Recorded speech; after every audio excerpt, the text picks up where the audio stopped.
August 1969.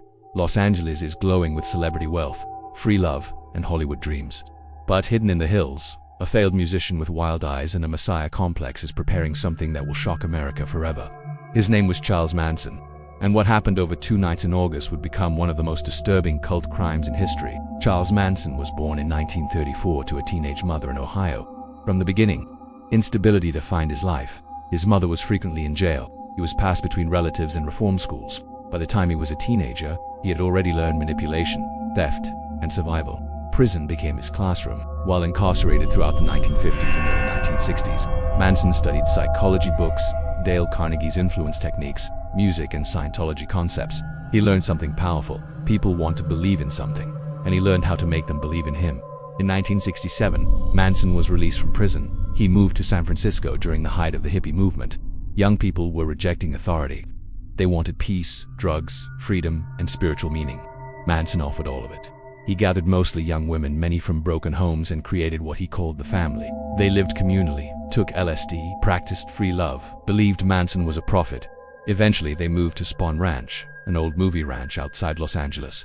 There, Manson deepened his psychological control. Manson developed a terrifying belief system. He believed a race war was coming.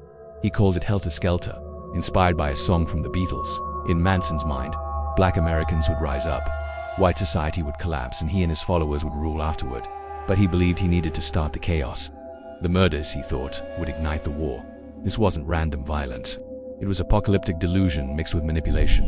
Manson desperately wanted to be a famous musician. He believed he was destined for stardom.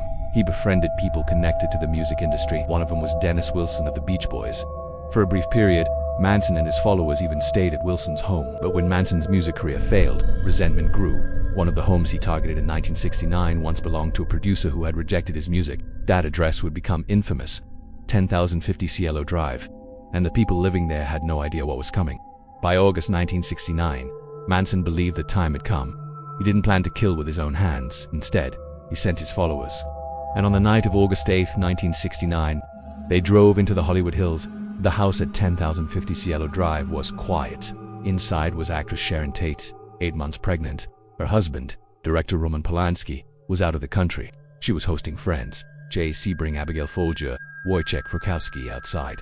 4 members of the Manson family approached. Tex Watson, Susan Atkins, Patricia Krenwinkel.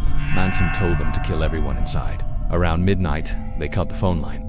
Tex Watson climbed a telephone pole and disabled communication. They entered the property silently. What happened next would become one of the most horrifying crime scenes in American history. On August 9, 1969, Manson himself went out again, attacked and hurt repeatedly. Los Angeles was in panic. Police initially believed the crimes were drug-related or gang violence. No one suspected a cult living on a ranch. While in jail, Susan Atkins bragged about the murders to cellmates. Suddenly, the case exploded into national headlines. The idea that a charismatic drifter had convinced young women to kill for him.